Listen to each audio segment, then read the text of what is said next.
It was 23 years ago, really right about this time. In fact, yesterday, the class of 2022 graduated from Princeton Seminary.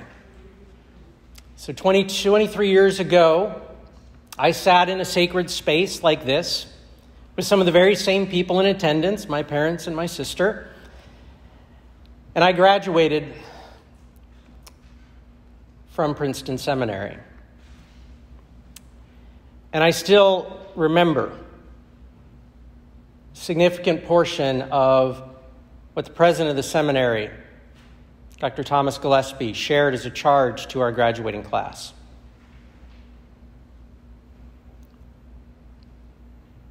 A lot's changed in those 23 years. I moved from New Jersey to South Dakota. A year later, I got married, and my wife Amy moved to South Dakota as well. 4 years later, we had our first two children.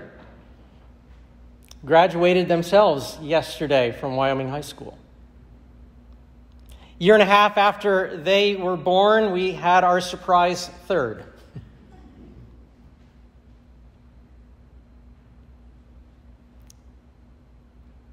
We moved from there to Ohio in 2008. Both Amy and I beginning new calls.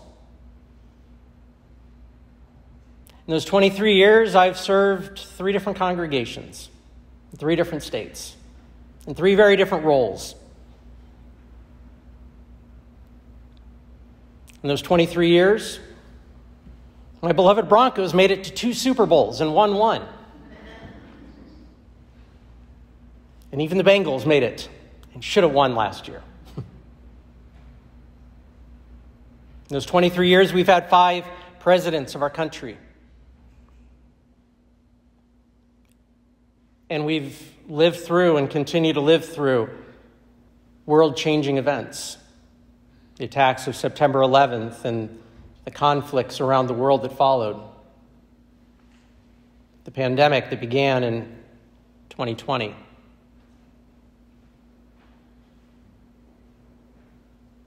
But in those 23 years, something has not changed. You see, in his address to us, Dr. Gillespie shared about an event that had happened just 3 weeks before that. 3 weeks before our graduation day, 2 high school students walked into Columbine High School and murdered 12 of their classmates and 1 of their teachers. And Dr. Gillespie shared about how that is the world that we were going into as pastors. And that he didn't want to sugarcoat the realities and the challenges that we were going to face about how we proclaim the hope of Jesus Christ in a world when children are murdering other children. And I remember him saying, I pray that that kind of thing never happens again. And yet here we are. 5 days after an 18-year-old walked into Robb Elementary School in Uvalde, Texas, and murdered 18 fourth graders and 3 teachers.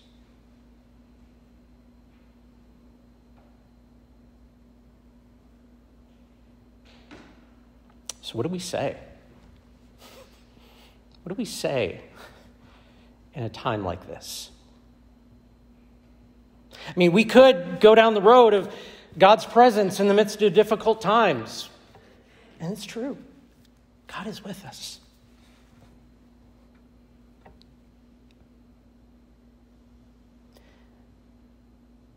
But today, we're supposed to focus on love of children. In the series that we've been doing in worship, we've been talking over the last 6 weeks about the 3 great loves of the United Church of Christ. Love of creation, love of neighbor, and then love of children. Today is supposed to be the last day, the second time we talked about love of children, and we were going to use these very same passages that Jean just read. So what do we say? Kind of like last week. I want to tell you a story. I want to tell you a story about a young couple on a road trip with their family, 3 young kids. Stop off at a place to stay for the night, and they go into a Bob Evans. And they're having dinner. Kids are being kids. Mom and dad are talking about getting to bed and how much more they have to drive the next day. And a person comes over to them,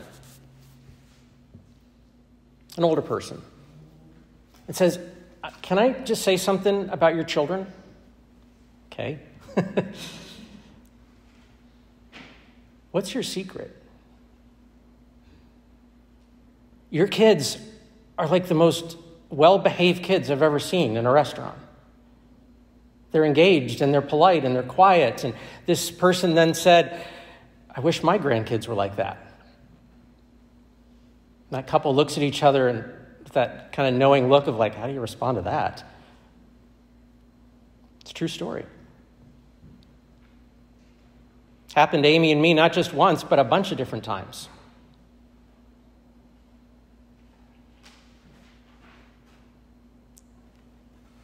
And I wish we had some magical secret because, we could write a good book and video series and all kinds of things. But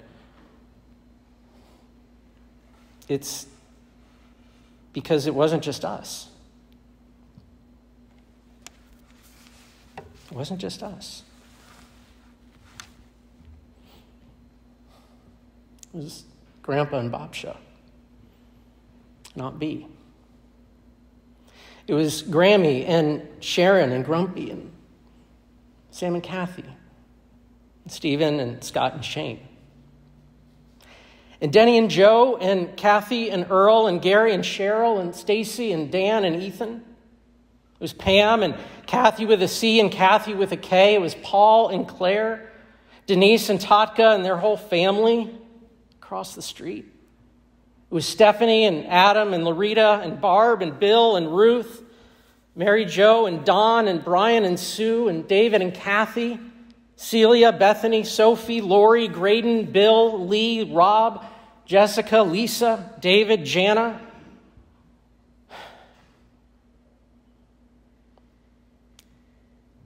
And people like here in this congregation who haven't met my kids very many times, and yet we've been getting graduation cards, including 2 that were put over here today. It's our secret. We didn't do it alone. We were surrounded by a cloud of witnesses who took seriously these words from Deuteronomy and from Proverbs. When Moses spoke these words in Deuteronomy, after giving all of these laws, he said to them, not just to, you parents of kids, teach these to your children. He shared that to the community as a whole. All of you, teach these things to your children. Words of Proverbs written to people saying, raise these children in the ways of the Lord. Taking to heart Jesus, who we heard when we looked at this same topic 3 weeks ago, who said, "Let the little children come to me." My kids have been in a lot of different programs, Sunday school programs and vacation Bible school programs and youth group programs and things like that. But what's changed them are all of those people who I named. People who took seriously the baptismal vows that they made to those children and to other children.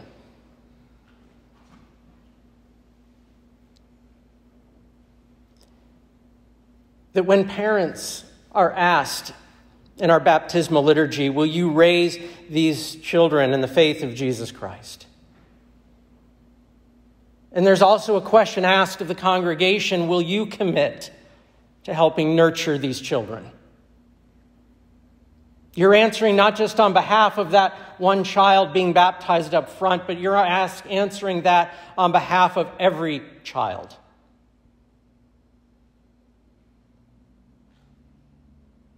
How do we love our children?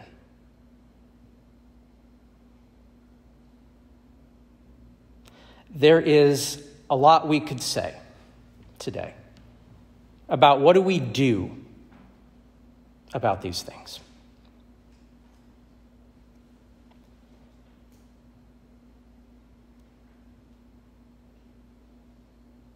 But Scripture has given us an answer. It's not the only thing. Are there things that we can do in terms of laws and other things in our country? Yes, there are. But you and I have each made a commitment to the children of this church, to the children of this community, the children that are far beyond this place.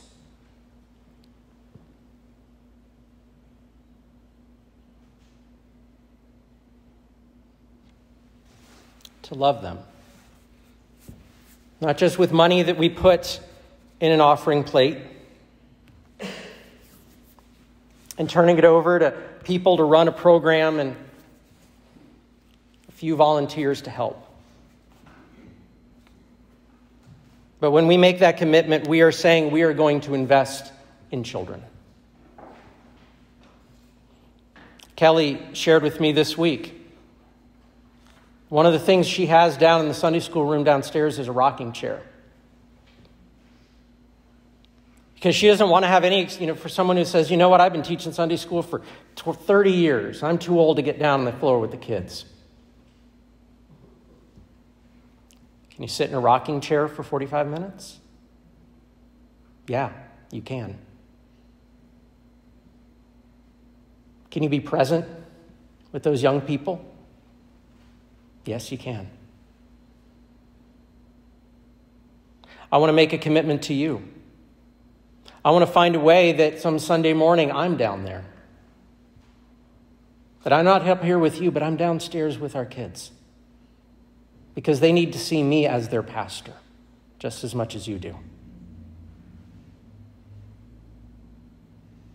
In my view, there's no excuse for each and every one of you to not call Kelly this week and say, what can I do to help? Even if it's just one Sunday a year. You're going to be hearing about some changes for our youth ministry coming up, some ways that God has opened some beautiful and amazing doors for us that you're going to hear more about in the coming weeks. But part of that's going to be you. Say, you know what, yeah, I'm going to be willing to come and spend some time with those crazy middle school and high school kids.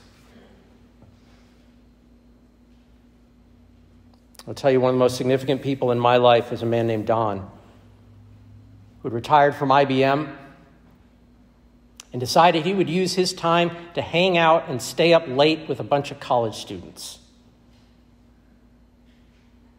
because he wanted to help mentor and care for them. The number of lives that Don has changed because he just gave of his time is immeasurable.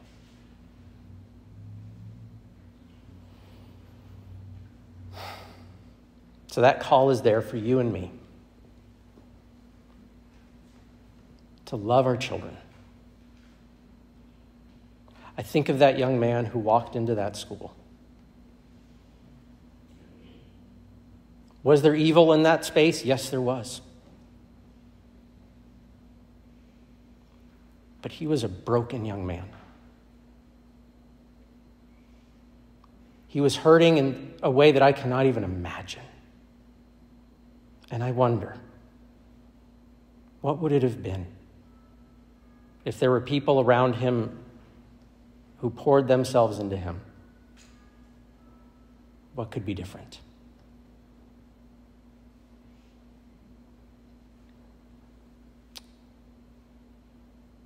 Is God present with us in this? Yes, God is. Does God mourn and grieve with this? Yes. God has shown us what to do to love our children.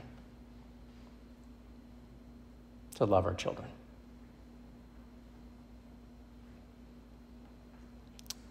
We're going to continue to sing now. Sometimes, even in the midst of these things, you still got to sing.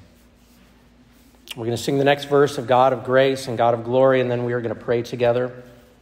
We're going to sing another verse, and then we'll move into the rest of our service.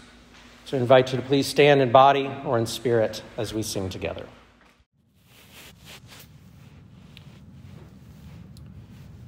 We light candles in remembrance. One for each person who was killed and who died in Uvalde, Texas. Another candle for those who've died in past events, and another for those who will die in future ones, because sadly, we know that this will not be the last. Let us pray. God of peace, we remember all those who've died in incidents of mass gun violence in this nation's public and private spaces. 6 dead at the Wisconsin Sikh Temple. 12 dead at an Aurora, Colorado movie theater. Give to the departed eternal rest. Let light perpetual shine upon them. 28 dead at Sandy Hook Elementary School in Newtown, Connecticut. 6 dead at Santa Monica College in California. 7 dead at a Hialeah, Florida apartment complex. 13 dead at the Washington Naval Yard. 4 dead at Fort Hood, Texas. Give to the departed eternal rest, and let light perpetual shine upon them. 7 dead in Isla Vista near UC Santa Barbara. 5 dead at Marysville Pilchuck High School in Washington. 6 dead at Montgomery, Pennsylvania. 9 dead at Emmanuel AME in Charleston, South Carolina. 16 dead at a San Bernardino, California office. Give to the departed eternal rest. Let light perpetual shine upon them. 10 dead at Umpqua Community College in Oregon. 6 dead in Kalamazoo, Michigan. 4 at a Hessen, Kansas office. 5 at a Wilkinsburg, Pennsylvania backyard party. 50 dead at the Pulse nightclub in Orlando, Florida. Give to the departed eternal rest, and let light perpetual shine upon them. 5 dead at Cascade Mall in Burlington, Washington. 5 at Fort Lauderdale Airport. 4 in Fresno, California. 8 in Lincoln County, Mississippi, and another 4 in Eaton Township, Pennsylvania, in a supermarket. Give to the departed eternal rest, and let light perpetual shine upon them. 9 dead at a Plano, Texas football watching party. 59 dead at a Las Vegas, Nevada concert. 27 dead at First Baptist Church in Sutherland Springs, Texas. 17 at Marjorie Stoneman Douglas High School in Parkland, Florida. 5 dead at the Veterans Home in Yountville, California. Give to the departed eternal rest, and let light perpetual shine upon them. 4 dead at a Nashville, Tennessee Waffle House, and 10 dead at Santa Fe High School in Texas. 5 at the Capital Gazette newspaper in Annapolis, Maryland. 4 at the Fifth Third Center in Cincinnati. 4 dead at a Rite Aid distribution center in Aberdeen, Maryland. Give to the departed eternal rest, and let light perpetual shine upon them. 11 dead at the Tree of Life Synagogue in Pittsburgh, Pennsylvania. 13 dead at a bar in Thousand Oaks, California. 5 at a bank in Sebring, Florida. 5 at their homes in Ascension and Livingston parishes in Louisiana. 6 dead in an industrial park in Aurora, Illinois. Give to the departed eternal rest, and let light perpetual shine upon them. 4 dead at a home in Clinton, Mississippi. 4 dead in Solon Township in Michigan. 13 dead at a municipal building in Virginia Beach, Virginia. 4 dead at the Gilroy Garlic Festival in Gilroy, California, and 22 at a Walmart in El Paso, Texas. Give to the departed eternal rest, and let light perpetual shine upon them. 10 dead at the Oregon District of downtown Dayton. 8 dead on the road between the cities of Odessa and Midland, Texas. 5 dead in their home in Elkmont, Alabama. 4 in a bar in Kansas City, Kansas. Another 4 at a backyard watch party in Fresno, California. Give to the departed eternal rest, and let light perpetual shine upon them. 6 dead in a cemetery and kosher market in Jersey City, New Jersey. 6 dead at the Molson Coors complex in Milwaukee, Wisconsin. 5 dead at a convenience store in Springfield, Illinois. 5 dead in the northeast side of Indianapolis. 8 dead at 3 spas in Atlanta. Give to the departed eternal rest, and let light perpetual shine upon them. 10 dead at a grocery store in Boulder, Colorado. 4 dead at an office complex in Orange, California. 5 dead at a home in Rock Hill, South Carolina. 9 dead at a FedEx facility in Indianapolis. 7 dead at a birthday party in Colorado Springs. Give to the departed eternal rest, and let light perpetual shine upon them. 10 dead at a rail yard in San Jose, California. 4 dead at Oxford High School in Oxford Township, Michigan. 5 dead in Lakewood and Denver, Colorado. 5 dead at the Irvine Taiwanese Presbyterian Church in Laguna Woods, California. 6 dead in downtown Sacramento, California. Give to the departed eternal rest, and let light perpetual shine upon them. 10 dead at a supermarket in Buffalo, New York. 22 dead at Robb Elementary School in Uvalde, Texas. For all who have died in any incident of gun violence, give to the departed eternal rest, and let light perpetual shine upon them. For survivors of gun violence, grant them comfort and healing. Hear us, Lord. For those who have lost loved ones to gun violence, grant them peace. Hear us, Lord. For those first responders who care for victims of gun violence, protect and strengthen them. Hear us, Lord.